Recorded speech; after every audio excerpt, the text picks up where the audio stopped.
The views and opinions expressed on this show are those of the host, guests, and callers who are responsible for their content and do not reflect the opinions of In Touch Radio or its staff.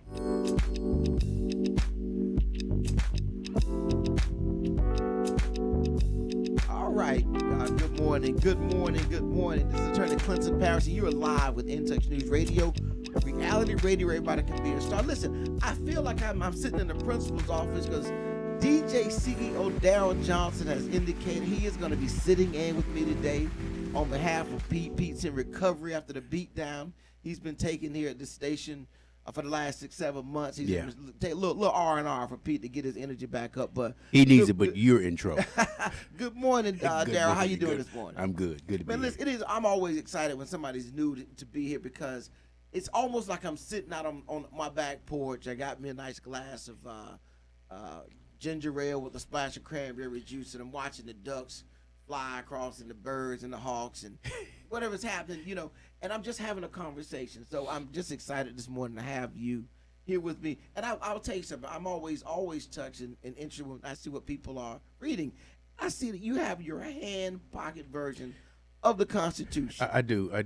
So I had Bezel. He did a show, and I broke out with the Declaration of Independence. When in the course of human events it becomes necessary for one people to dissolve the political bands which have to connect them to another. Yes. So, but it got me to thinking about why the people stormed, not why the people stormed the Capitol, but what was the foundation that they used to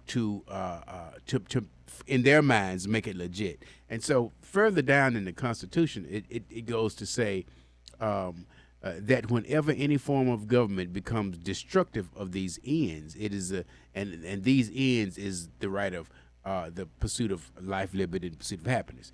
So it says that it is the right of the people to let me get back to it. It is land shall hold on. As to shall them most likely to affect their safety and happiness. Prudence indeed will dictate that governments long established should not be charged for light and transient causes, and accordingly all experience has shown that mankind are more disposed to suffer while evils. I said, well, let me keep going. But when a long train of abuses and usurpations pursuing invariably the same object evinces are designed to reduce them under despotism, it is their right, it is their duty to throw off such government and to provide new guards for their future security. So I'm thinking to myself, do these people believe that this government has kept them from having life, liberty, and the pursuit of happiness, and they think it's their right to overthrow it? That is a fundamental principle founded in the American experience, and to legitimize breaking away from the king at the time, they had to explain to the world why. Because around the world, everywhere you went, you had kings. Okay. So if you're gonna break away, because they had to set a standard. Look, if we're gonna break away from the king of England, we better explain to the king of Spain, to the king of France, to the czars in Russia. We better explain to everybody who's in a similar situation why we are doing this, or else they will band together and just say, no, you got to go back. Right. Because if you do it, guess who else is going to do it? And shortly after that, what happens in Haiti? Shortly after that, you have the Caribbean. You start to have these fights for independence ripple around the world. That was one of the things they tried to, and I was saying before that when we first started, I'm always amazed at what was not in the Constitution, how this was created. The other thing I would say, I doubt very many of those people that were storming the Capitol have ever done what you're doing.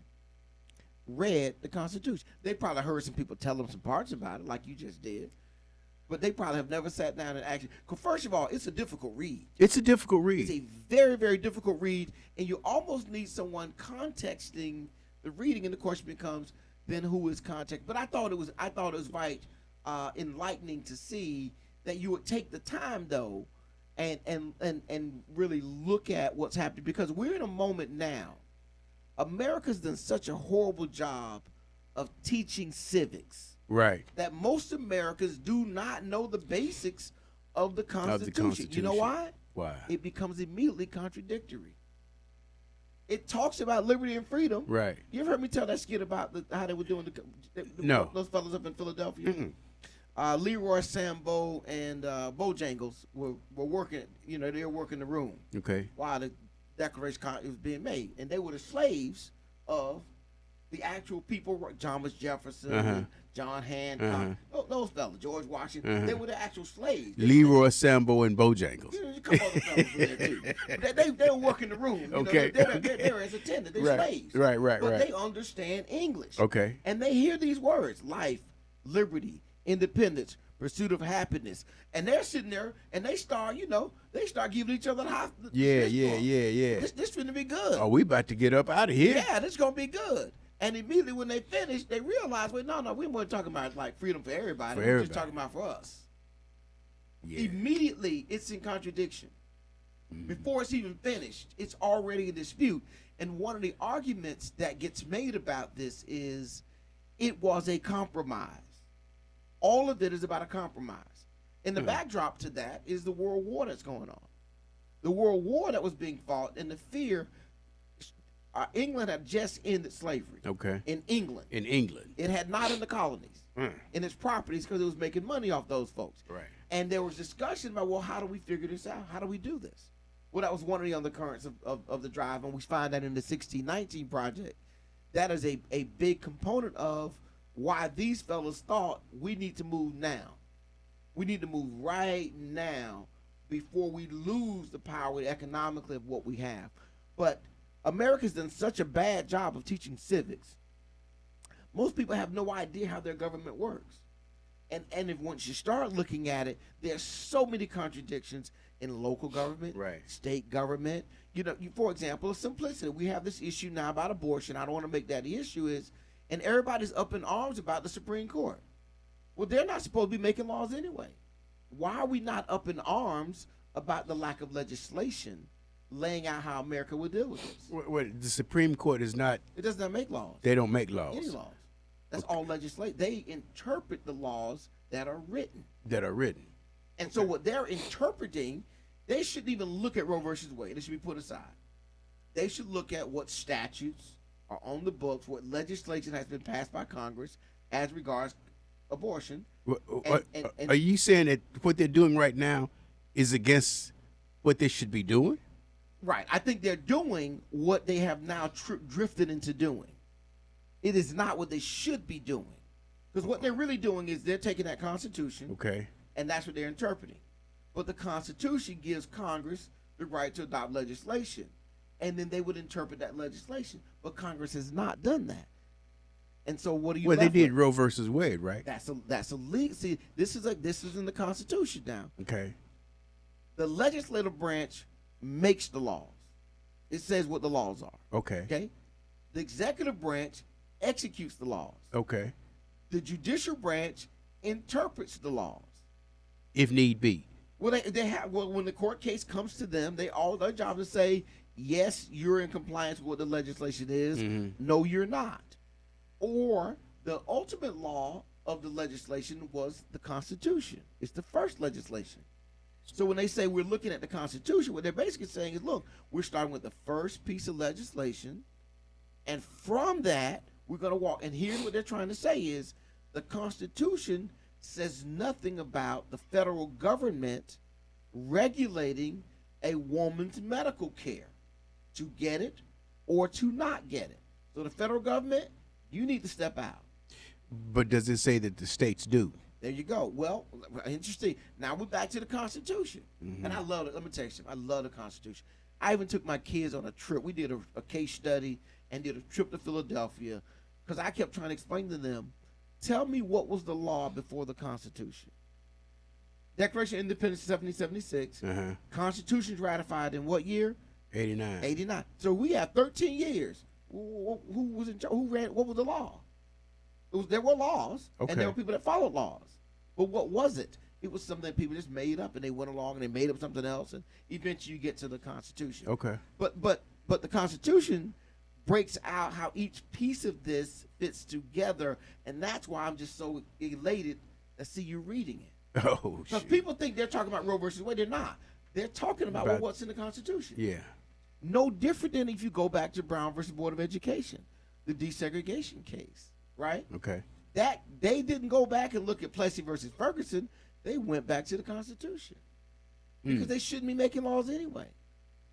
But we sometimes do not have the political courage to take on the tough issues like race, religion, women's rights. Things we don't have the courage politically because of. You see, they may come and tear the building down. So it's a very interesting dynamic there. So, and we touched on abortion last week. So what's your thoughts on how it's going to end? Well, my thought would be that it's going to end back at the state level. And one of the issues we had, if we go back and take something like slavery, when slavery ended, the federal government ultimately had to step in because the states would not relinquish their willingness to regulate people's lives the way the Constitution said it should not. It should not be as oppressive. And I'm hoping that within the states, now that we're so much more enlightened, when you had the end of slavery, people in Ohio had no clue what people in South Carolina's lives were like. The people in New Jersey had no inkling of what it was like to live in West Virginia. Right. So it was hard to have a continuity. We can have that now. You just saw it happen, all these abortion laws. Texas adopted, I like that. Or, well, we're going to do that in Nebraska. Right. Nebraska likes it. We're going to do that in other states. So my hope is that the states that are too repressive will find themselves at a disadvantage, and they will have a brain drain, a talent drain. People will leave and won't come back. Wow. We have that now in certain states. If you go to people in Arkansas leave. They grow up, they get educated, and they leave. They don't come back and bring their talents and invest. Right. And so I think the states will have to find some way to make themselves more competitive. There just seems such an archaic way of doing things now. I don't. It just. It is. One of them is a lack of trust. We don't trust local government. Oh. If we did, we wouldn't worry about it. We'd say they're going to do something fair. But what we find is that our legislatures oftentimes manipulate the laws locally to benefit themselves. Okay. Which is one of the biggest drawbacks. One of the things that's listen. I'm just beside myself seeing somebody sit down and read. But it is listen. I spent tens of thousands of dollars to have people trying to teach me that thing, and I still can't get past the first paragraph on my own. Oh, come on. Get out with some kind of listen though. As y'all can see, I'm thoroughly excited to be back here. We're gonna talk about some politics in a minute. You got the DJC is throwing out Hunter Biden's name. Did anybody see Kamala? Because I was looking at her. Maybe she be at the Boulay over in Atlanta a couple. I saw her. She was hiding behind the desk. I hadn't seen her. I saw her top of her hair. We're gonna talk about some politics. This is In Touch News, reality radio where everybody can be a star. We will be right back after this message.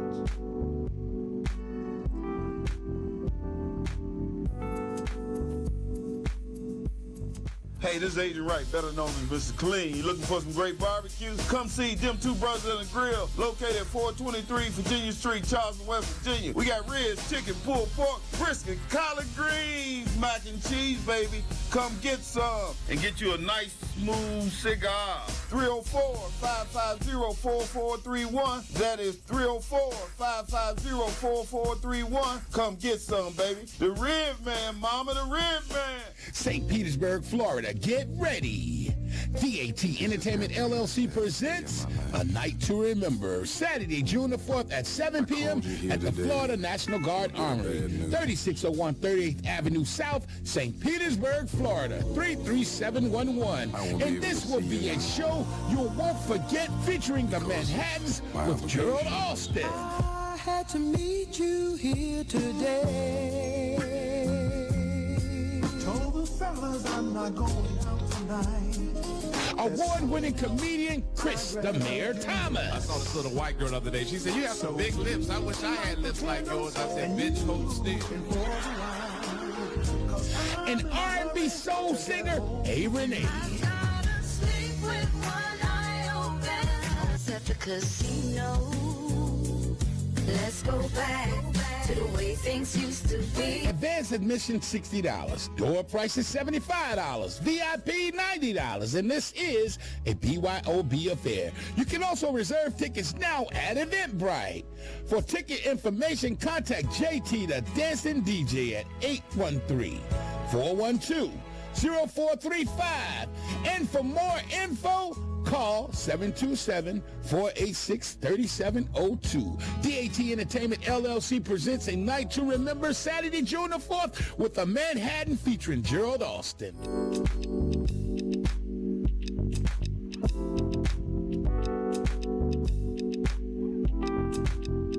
All right, we're back live on Texas News Radio, Reality Radio. Everybody can be a star again. My name is Clinton Paris. I am one of the co-hosts of Fit in the Middle. Listen, I know there's a fear that ripples around the country when you think I'm in the studio by myself, that I'm going to run completely off the rails and go in a ditch somewhere. But trust me. Yeah, that's why I'm here, yo. So we got DJ CEO here to be a barometer. And I had to balance the beam. I had to balance it. Listen, I teased it a little early because I was going to save Kamala for the back end, but Kamala Harris, man, she continues in my mind.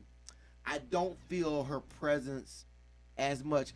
Sometimes people don't realize the person in that you see in the forefront is greatly impacted by who's over their shoulder, behind the scenes, making sure they stay protected, getting in the right situation, and almost throwing themselves on the grenades before they go off to protect the leader. Right. And I just don't feel Kamala's like she's a Dick Cheney to.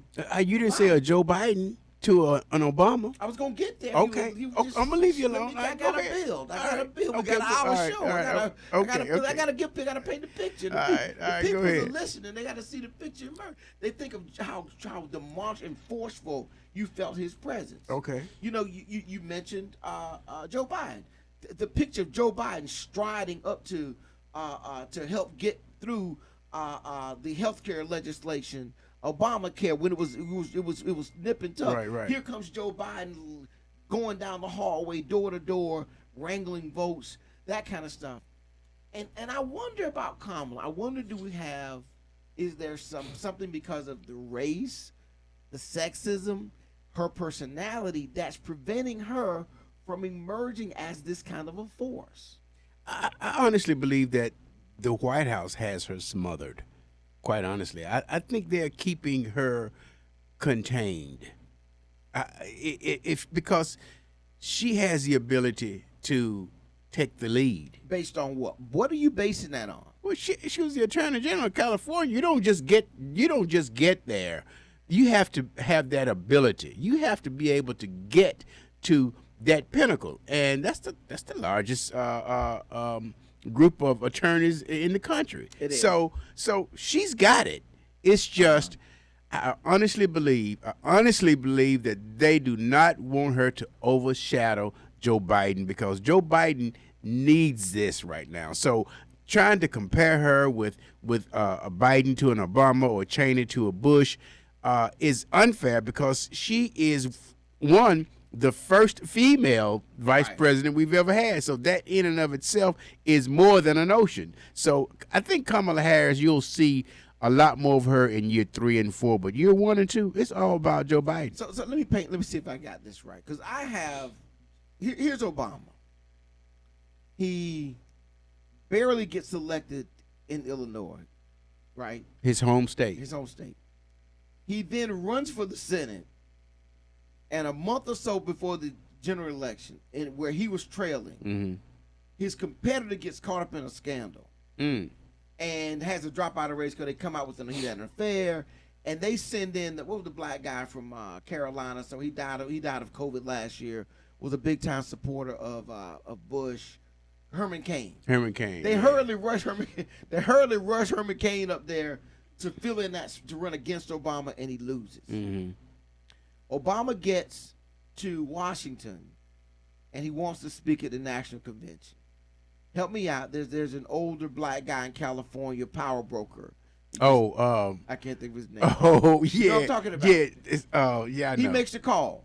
He calls it, look, the brother gets to speak, right? Right. And he knocks it out the park. Yes. And from there, it's just on and popping. Absolutely. Well, you have Joe Biden, who's been on the Hill for 30 years. Well-liked, well-entrenched. He's everything white America likes. He's tall. He's from the Northeast. He has, Swagger. He has drama in his family. Yeah. You whatever it may be, he has all of what they want. Yeah. And Obama lets him run wild. Hey, get out there, man, and fight for me. So I can't imagine Obama being more confident to turn Biden loose, but Biden is not confident turning Kamala loose. Yeah, because these are two men. These are two men. Even more so. Hey, so now we got a man and a woman, and so. But what's she gonna do, really? Well, What's she really gonna do? I hate to say this, but stay in her place.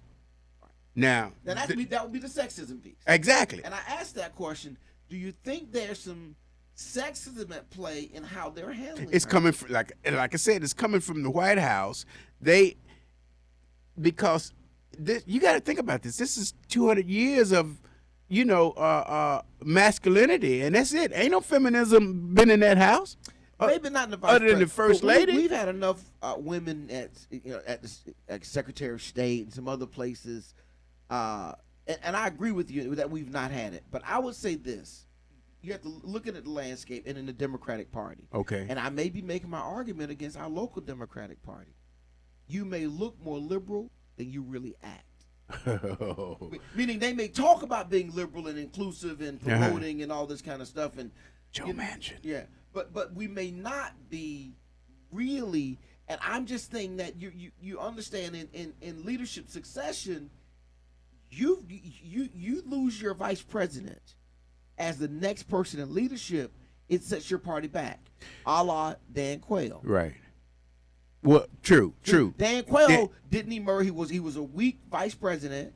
So when Bush leaves office, you have to go back to ground zero. You had to go to ground zero. And guess what they did? They brought back another Bush.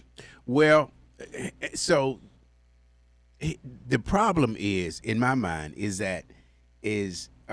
Joe Biden, while he says he's going to run next year, in 2024, I don't believe in his heart that he is committed to that. And so, because of that flip-flopness in his mind, he's not really concerned about Kamala. She's got to get it on her own. And so, because people around him can see that, that's kind of how they feel too. Well, listen though, but there is nothing more profound than legacy. I don't know if you saw it, and let me give a little toot to myself real quick. Joe don't need Kamala for his legacy. He needs succession. He needs to show I restored the Democratic Party. After Obama we lost. I came back. I won it, and then my vice president won it. That's really what you're looking for. You're looking at, that's what made Reagan so powerful. That's what the DNC is looking for. But Joe Biden ain't. Listen, he's gotten up to bat the third time, and he hit it out of the park. He became the president because he was ready to sit in the dugout and just be done. Well, I don't know, because he was gonna run in after Obama, but his son passed away. Okay, and he's emotionally not there. Okay, I just can't imagine a situation where Joe Biden currently, the Democrats have a very weak bench. You guarantee a loss if he doesn't run, because DeSantis is really strong. He's strong. He's strong now. He's strong. strong. I'm gonna tell you things that we don't get.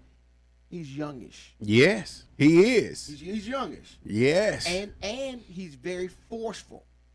He's not backed down on one thing that no matter what he's put forward, he hadn't backed down. He ain't backed on. So that plays well for leadership. People right. like strong. Right. People don't like, the one thing people liked about Trump was, you may not like his politics, but guess what? He didn't back down from nothing. He went to Korea, stepped over in Korea. I'm over here, y'all. So I just believe that if you'll see a different Kamala Harris in year 3 and 4. I think she has right now. She has to do something about her negatives. Oh, and what the only negative that you can see is that she's not present. That's the most, and her presence is not being felt. Okay. Like on none of the major issues right now, do you feel Kamala out front? Like Biden is on an international trip. This would be a great time for her to go visit some refineries and places where they're producing oil and talk about how America's gonna So get more oil production. maybe out you need to be on her branding team.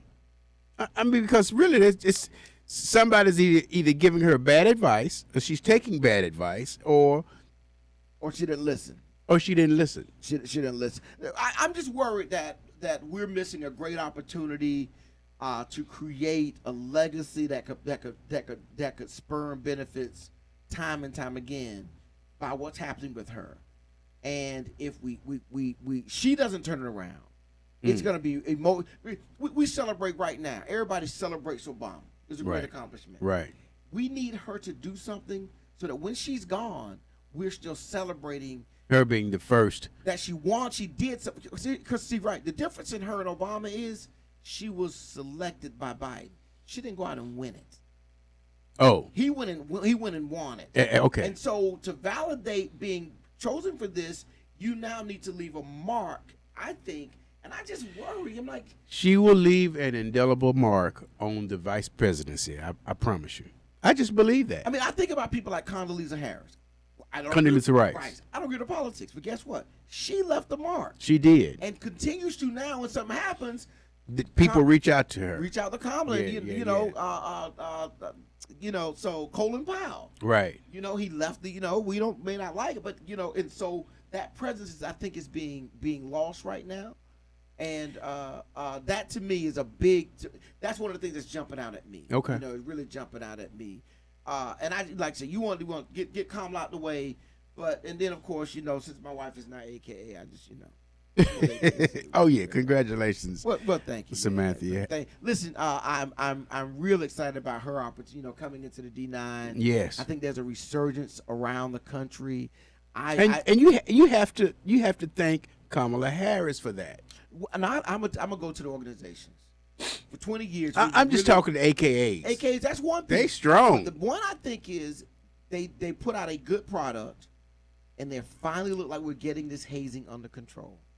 We're no longer talking both sides. Right. We say no hazing. No hazing. We mean no hazing. And anyone who goes off in that direction, they are being dealt with and treated as if they're out of line with the direction these organizations are going. Do you know it's taken 40 plus years for I crossed in 80, fall 80, 1980, and at that time I was a charter line because the old chapter was shut down. And they had to y'all restarted it up. We started up Kappa Beta, and it has taken 40 years to get that kind of thought process about hazing. Yes. Thank God. But we're there. Yeah, we're very, very, very close to that, and so I'm looking forward to her matriculating into the organization, getting the benefits that they spew out. But let me do this. We're gonna take a quick break. When we come back, listen, everybody. We're gonna talk about inflation. Let's talk about getting these pockets, man. Okay. This is something that's a big deal. So we'll be right back after this break to talk about a little bit of inflation. You're listening to Touch News Radio, reality radio, where everybody can be a star. We will be right back.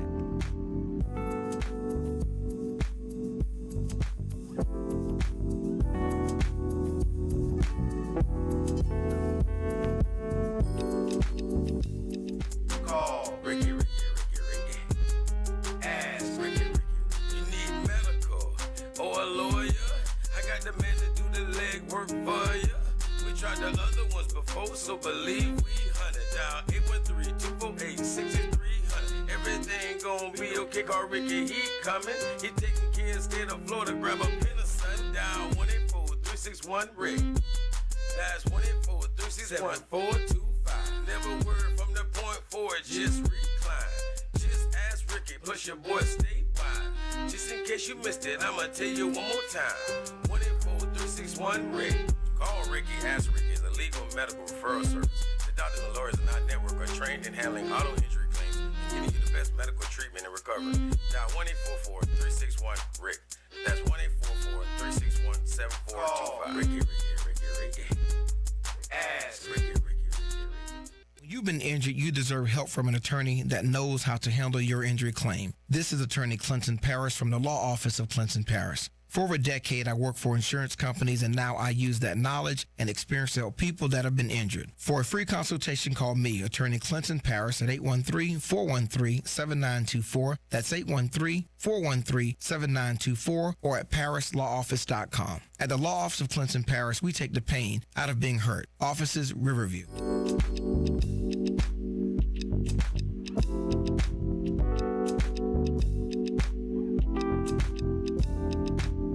Back live on Intex News Radio, reality radio. Everybody can be a star again. My name is Clinton Paris, co-hosting, and I have DJ CEO Darryl Johnson here, doing some quality control, making sure I don't wander off too far. I want to thank Don Draper for listening in, watching us on Facebook out there. Look, if you want to see how we roll, just pop over to Facebook, the IntexNews.com website. Also go to the Intex News website. You can look at all the articles. See, Intex News, DJ CEO, one of the things I like about it, it's a multimedia faceted company. And, Yes. and your vision to put something like this together, to bring it to our community, to bring it to our citizens. We have the print version where companies, if you're out there and you want to be known, hey, you can put an ad in the paper for all the events that are happening locally.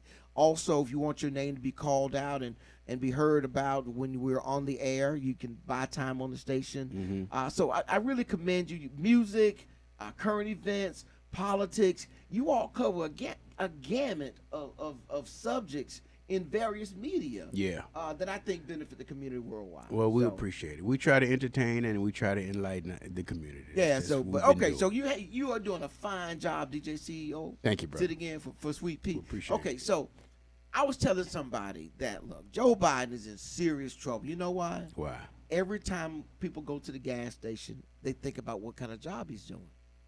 That crosses all political lines. Yeah, because now when you could go by the gas station and just put, when you really tight, put $2 in, now you have to put $10 in. What you gonna do? What you gonna do with the $10? Drive Well, to the next pump? Well, yeah, exactly. It's two. What you gonna pull over to the next It's pump? 2 gallons of gas, and you already know, man. Okay, I got 2 gallons of gas. Here's the bad part about What's that. the bad There is part? no relief in sight. No. Now, unless, which is not his nature, I'm gonna just say if Trump was in office, any idea what you think Trump would be doing right now? What do you think he'd do if he was in office right now?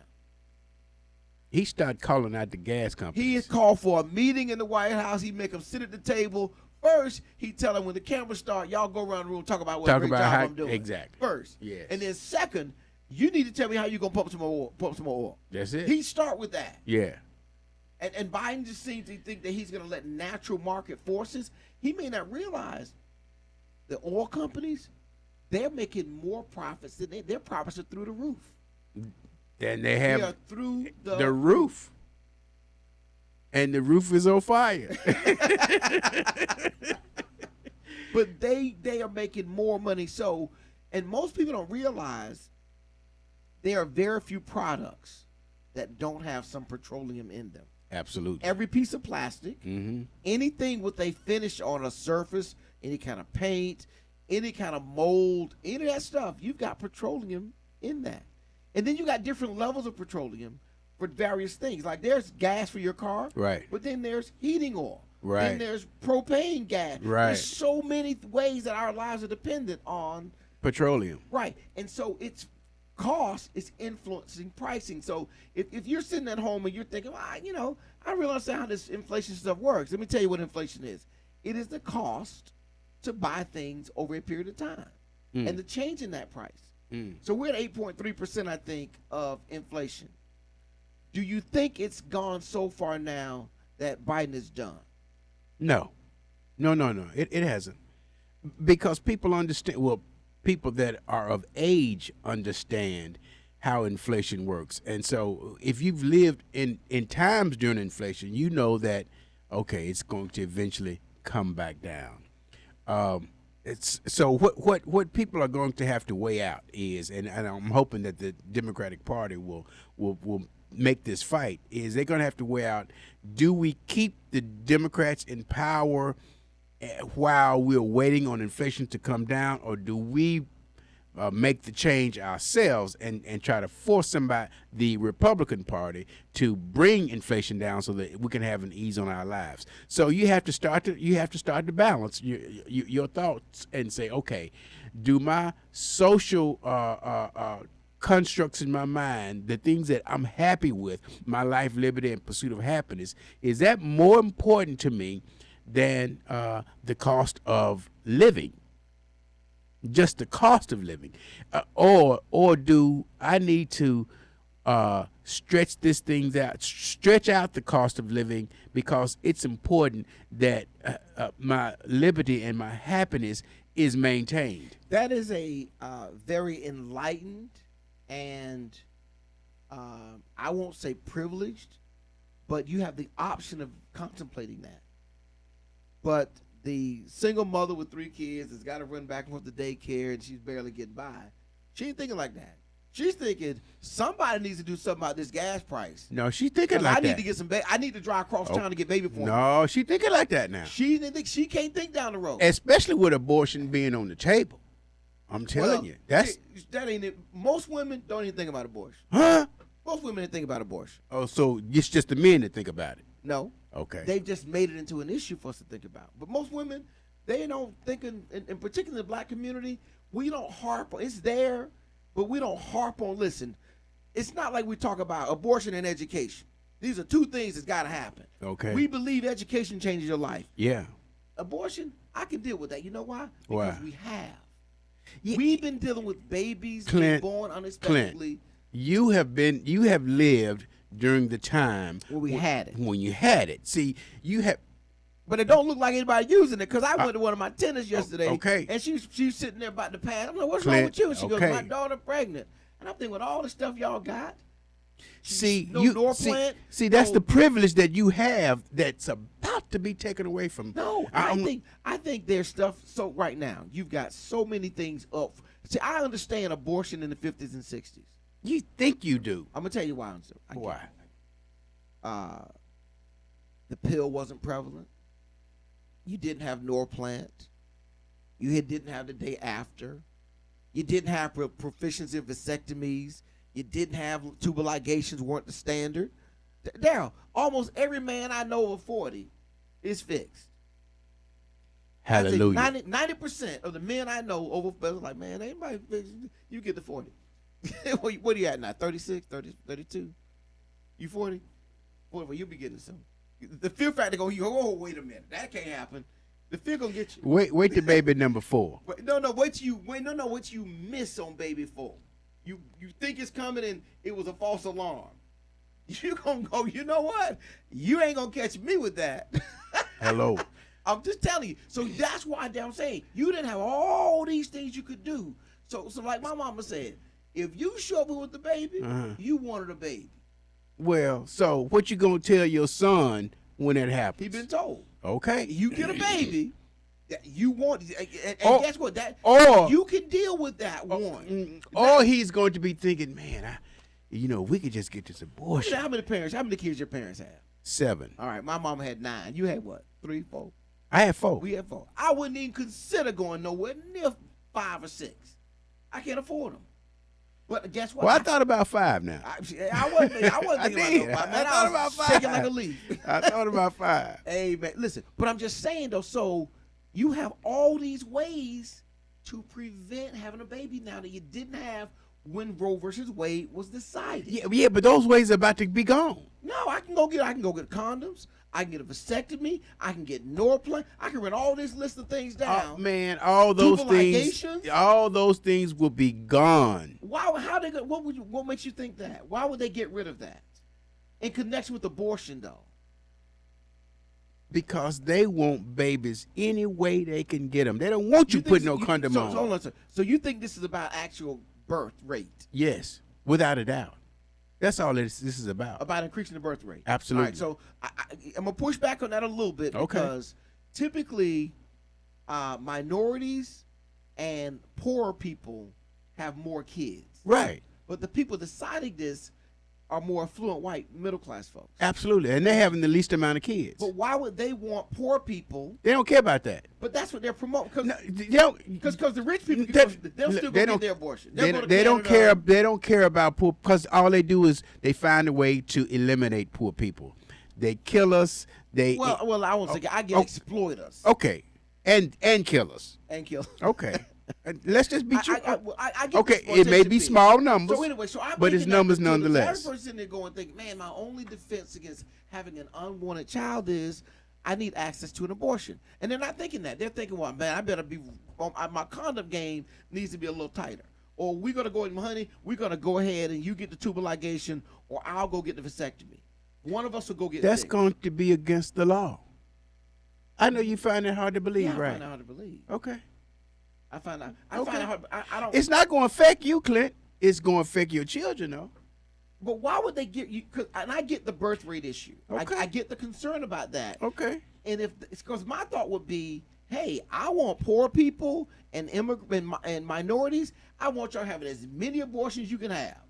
Stop parading in here all these kids that you can't take care of. If they wanted that, then why are we at Roe versus Wade? Now you back to something else. I think this is just about symbolism and governmental power and control.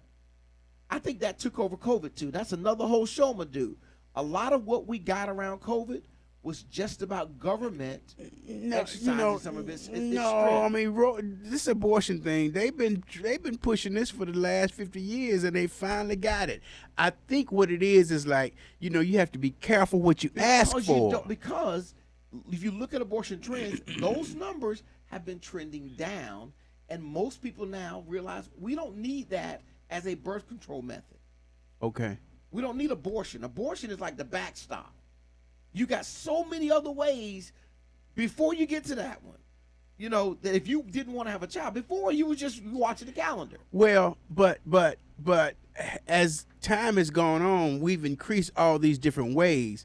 But the thought process on abortion, wait. First of all, are you stashing the Facebook page? Because Don Draper's out here saying What'd he say? What'd he say? He says it's about increasing the birth rate. Oh. And I'm trying to figure out why would middle-class white folks increase the birth rate or protect the birth rate for minorities and poor people? It's not about, they don't care about how many of us are born. All they care about is how many of them are born. Right. And it's not enough. In percentage-wise. Let me say this, though. What's that? Are they having the abortions? What do you mean they? Yes, they are. And are white folks having abortions? Yeah. Yeah. Now, and because they can afford it. They're either having abortions or they got all this contraception. They ain't got to have no children. Right, exactly. So they can afford, but they'll be able to afford to go to California and get an abortion, come back. No. Not if, we'll have, 12 states? Yeah, you'll have some states. We'll have some states that's going to allow it. Like Nevada weddings. You go get an abortion, come back. So, all I'm saying is that, and even with the rich, or should I say middle class, because we ain't really got no middle class. We don't really have a middle class, let me be grammatically correct. They're not going to be able to do like you think they're going to do if they overthrow Roe versus Wade. It's just the beginning of a lot of other liberties about to be taken away. And that's what I'm. That's if. And I think that's more about conditioning, about governmental control, conditioning people that your government can control your lives and influence your health decisions more so than you realize. But think about this: we let people decide if they want to die or not, but we can't decide whether you have an abortion or not. It seems inconsistent to me. We put people to death in a system that we know is probably about 13% wrong. That with you go to death, the chance of it being wrong. But we'll do that with confidence. But we don't trust people to make their own. I think it's about government control, though. Okay.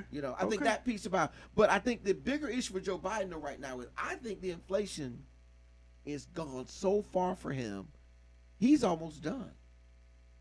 He's almost. This feels like 68 with Johnson.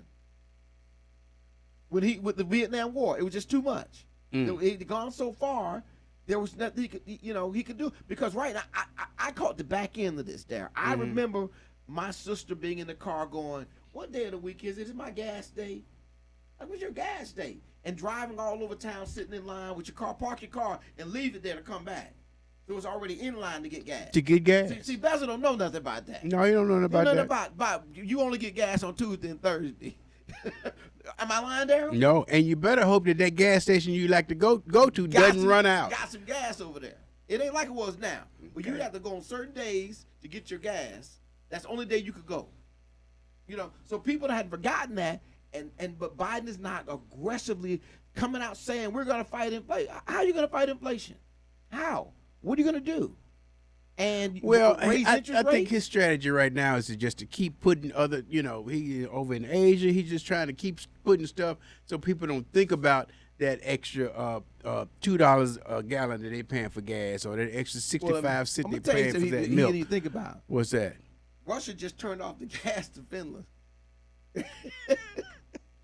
Just turned it off. And America needs to be yelling and screaming, we got you covered. We got you covered.